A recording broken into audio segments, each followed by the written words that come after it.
ঘড়ির কাঁটায় তখন রাত প্রায় ৩টা ছুঁই ছুঁই। রেল স্টেশনের বড় ঘড়িটা টিকটিক করছে। ট্রেন এখনই আসার কথা। কান পেতে রইলাম, কিন্তু ট্রেন আসার কোনো নামগন্ধই নেই। একটু পর স্টেশনের গার্ড বলল, যান্ত্রিক সমস্যার জন্য ট্রেন আইতে ৮ ঘন্টা দেরি হইব স্যার। তার মানে আরো ৮ ঘন্টা অপেক্ষা করতে হবে। চারপাশে তাকালাম, যাত্রী তেমন একটা বেশি নেই। আমারও অবশ্য এত রাতে ট্রেনে চট্টগ্রাম যাওয়ার ইচ্ছে ছিল না, কিন্তু অফিসে জরুরি কাজ পড়ে যাওয়ায় বাধ্য হয়েই রাতের ট্রেনেই যেতে হচ্ছে। স্টেশনের দোকান থেকে সিগারেট কিনে বেঞ্চে বসে উদাসীন দৃষ্টিতে লাইনের দিকে তাকিয়ে সিগারেটে টান দিলাম। হঠাৎ কানে আসলো ট্রেনের হুইসেলের শব্দ আর চাকার খটখট শব্দ। একটু এগিয়ে গিয়ে দেখলাম ট্রেনটা স্টেশন থেকে দূরে কিছুটা পেছনে এসে থেমেছে। দৌড়ে ট্রেনের কাছে গেলাম। একটা লোক ট্রেনে উঠছিল, তাকে জিজ্ঞাসা করলাম, ভাই ট্রেন নাকি ৮ ঘন্টা পরে আসবে, এত তাড়াতাড়ি চলে আসলো যে? বিরক্তি নিয়ে লোকটা উত্তর দিল, আমি জানি না। আবারও জিজ্ঞাসা করলাম, স্টেশনে অন্য কোনো যাত্রী এই ট্রেনে উঠছে না কেন? এটা চট্টগ্রাম যাবে তো? হ্যাঁ, এটা চট্টগ্রামেই যাবে, আর যার যে ট্রেনে ওঠার সে তো সে ট্রেনেই উঠে যাবে, তাই না? বলে লোকটা ট্রেনে উঠে গেল। লোকটার আচরণে অবাক হলাম, তবে আমার অত শত ভেবে লাভ নেই। আমি চট্টগ্রাম যেতে পারলেই হলো। ব্যাগটা হাতে নিয়ে ট্রেনে উঠলাম। বগিতে যাত্রী ছিল মাত্র ৪ জন, বাকি সব সিটগুলোই ফাঁকা। জানালার পাশে একটা সিটে বসে পড়লাম। আমার সামনের লোকটা ঘুমিয়ে আছে।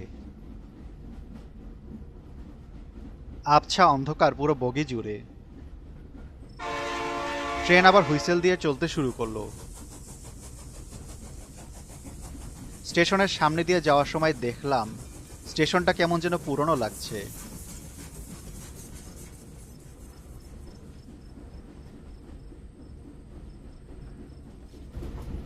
একটু অবাক হলাম, কিছুক্ষণ আগে দেখা স্টেশনটার এরকম অদ্ভুত পরিবর্তন কি করে হলো?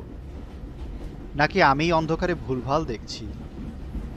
মাথা থেকে অহেতুক চিন্তা দূর করে সিটে হেলান দিয়ে ঘুমানোর চেষ্টা করলাম। কি ভাই, ঘুমিয়ে পড়েছেন নাকি?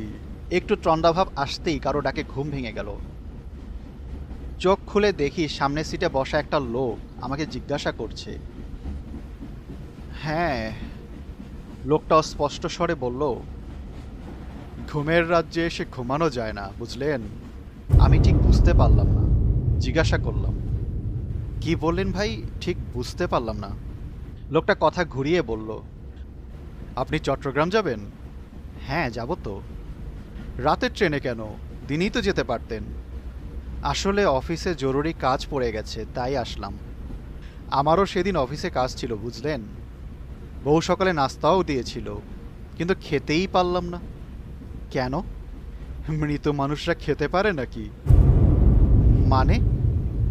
অবাক হয়ে জিজ্ঞাসা করলাম। লোকটা আমার কথার উত্তর না দিয়ে নিজের ব্যাগ থেকে একটা বাক্স বের করলো। ঢাকনাটা খুলে আমার দিকে বাক্সটা এগিয়ে দিয়ে বলল, খাবেন? বাক্সটার দিকে তাকাতেই আমার বমি চলে আসলো। বাক্সের খাবারগুলো পচে গলে গেছে, তাতে পোকা কিলবিল করছে। আমি ধাক্কা দিয়ে খাবারগুলো ফেলে দিলাম। রাগে চেঁচিয়ে বললাম, পাগল নাকি আপনি? এই রাজ্যে রাগ বলে কিছু নেই। লোকটাকে পাগল ভেবে আমি অন্য একটা সিটে গিয়ে বসলাম। এখানে আমার সামনের সিটে আরেকজন লোক বসা। চোখ বন্ধ করে আবার ঘুমানোর চেষ্টা করলাম। হঠাৎ কিছু শব্দে ঘুম ভেঙে গেল। চোখ খুলে তাকিয়ে দেখি আমার সামনে বসা লোকটার মাথা থেকে ফিনকি দিয়ে রক্ত বের হচ্ছে। আমি দ্রুত চেঁচিয়ে বললাম, আরে ভাই, আপনার মাথা থেকে তো রক্ত ঝরছে। কই রক্ত? এতদিনে তো রক্ত শুকিয়ে যাওয়ার কথা, এখনো ঝরছে নাকি? পাগল নাকি? এই বগির সবাই বলছে। আমার ঠিকমতো ঘুম হচ্ছে না দেখে আমি উল্টাপাল্টা দেখছি আর শুনছি। চোখ কচলে বগির দরজার সামনে এসে দাঁড়ালাম।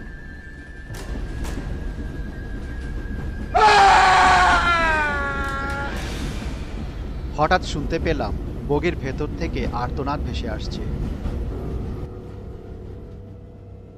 ট্রেনটাও তখন হঠাৎ থেমে গেল।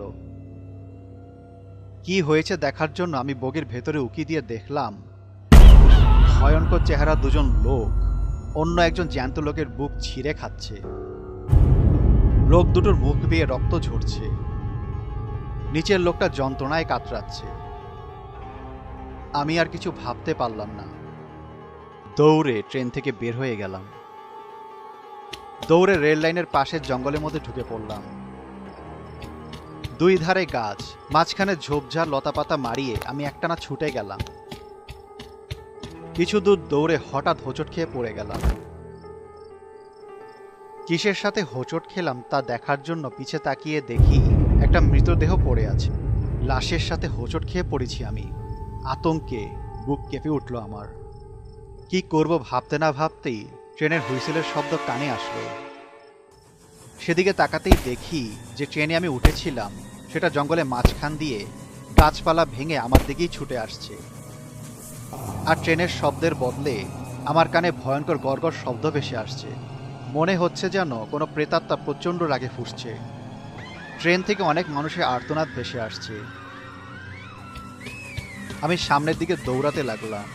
ভৌতিক ট্রেনটাও আমার পেছনে পেছনে ছুটছে। তখনই হঠাৎ চোখে পড়ল একটা ছোট্ট কুঁড়ে ঘর। দরজাটা খোলাই ছিল। কোনো রকমে দৌড়ে ঘরে ঢুকে দরজা আটকে দিলাম। হাঁপাতে হাঁপাতে জানালা দিয়ে উকি দিয়ে দেখি ভৌতিক ট্রেনটা ঘরের সামনে থেমে আছে। আর ট্রেন থেকে একে একে মৃত মানুষের লাশ নেমে আসছে। ভয়ে গলা শুকিয়ে গেল আমার। তবে কি ওরা আমাকে দেখে ফেললো? তখনই পেছন থেকে কে যেন বলল, ভয়ের কিছু নেই, ওরা ঘরের ভেতরে আসতে পারবে না। আমি তাকিয়ে দেখি একজন মাঝবয়সী লোক বিছানায় শুয়ে আছে। লোকটাকে অসুস্থ মনে হচ্ছে। আমি তার কাছে গিয়ে জিজ্ঞাসা করলাম, আপনি কে? আপনি এই জঙ্গলে একা থাকেন?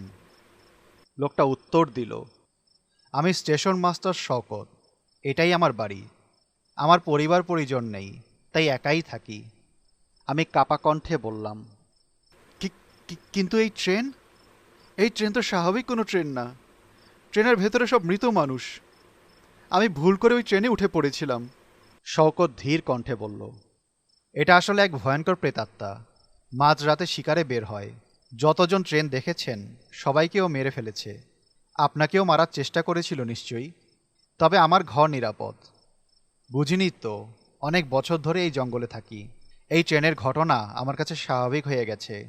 কিন্তু ওই ভয়ঙ্কর প্রেতাত্মার রহস্যটা কি? মাঝরাতে সব রেল লাইনেই মাঝে মাঝে এমন কিছু অদ্ভুত ঘটনা ঘটে যার কোনো সঠিক ব্যাখ্যা নেই। এই লাইনে এটাই বিপজ্জনক, তাই রাতে ট্রেনে চলাচল না করাই ভালো। আমি আবার জানালা দিয়ে উকি দিয়ে দেখলাম ভয়ঙ্কর চেহারার লাশগুলো বাইরে হাঁটাহাঁটি করছে। শওকত সেদিকে তাকিয়ে বলল, ভয় নেই, ওরা ঘরের ভেতরে আসতে পারবে না। এই ঘরের চারপাশে তাবিজ ঝুলানো আছে। যাক, তাহলে নিশ্চিত হলাম। ভয়ে তো আমার গলা শুকিয়ে গেছে। ভয়ের কিছু নেই, আপনি পানি খেয়ে পাশের রুমে শুয়ে পড়েন। সকাল হলে নিজের গন্তব্যে চলে যাবেন। আমি আচ্ছা বলে পাশের রুমে গিয়ে শুয়ে পড়লাম। পরের দিন সকালে ঘুম ভাঙতেই দেখি আমি রেল লাইনের পাশে পড়ে আছি, আর আমার দিকে কয়েকজন লোক উৎসুক হয়ে তাকিয়ে আছে। আমি উঠে বসতেই একজন বলল, আপনি এখানে কি করে আসলেন? কোথায় যাবেন আপনি? আমি উত্তর দিলাম, আমি তো চট্টগ্রাম যাওয়ার জন্য ট্রেনে উঠেছিলাম, কিন্তু গত রাতে আমি এক ভয়ঙ্কর ঘটনার সম্মুখীন হয়েছিলাম। পরে শওকত নামে একজন স্টেশন মাস্টার আমাকে এই বিপদ থেকে রক্ষা করেছে। তখনই একজন বৃদ্ধ লোক এগিয়ে এসে বলল, বুঝেছি, আপনি ওই ভয়াল ট্রেনের খপ্পরে পড়েছিলেন, আর শওকত আপনাকে বাঁচিয়েছে। হ্যাঁ, এই লাইনে আমরা এমন মানুষ প্রায়ই পাই। আপনার সাথে যে শওকতের দেখা হয়েছে সে 10 বছর আগে অসুস্থ হয়ে মারা গেছে। সে স্টেশন মাস্টার ছিল। সে জঙ্গলে একা বাড়িতে থাকতো। শওকতই আপনাকে বাঁচিয়েছে, না হলে হয়তো আপনার লাশ জঙ্গলেই খুঁজে পেতাম আমরা। রাতের বেলায় রেল লাইন এলাকাটা ভয়ঙ্কর মৃত্যু পুরীতে পরিণত হয়। যাক, আপনি তো বেঁচে গেছেন। 5 মিনিট হাঁটলেই রেল স্টেশন, সেখান থেকে চট্টগ্রামে যাওয়ার ট্রেন পেয়ে যাবেন। আর রাতে কখনো এই রুটে ট্রেনে চলাচল করবেন না। আমি কিছুক্ষণ বাকরুদ্ধ হয়ে বসে রইলাম। আমার কাছে সবকিছু দুঃস্বপ্নের মতো মনে হলো। স্টেশনে আসার 20 মিনিট পর ট্রেন আসলো। ট্রেনে উঠে বসলাম। শেষ হলো ভয়ঙ্কর অভিজ্ঞতার এক রাত।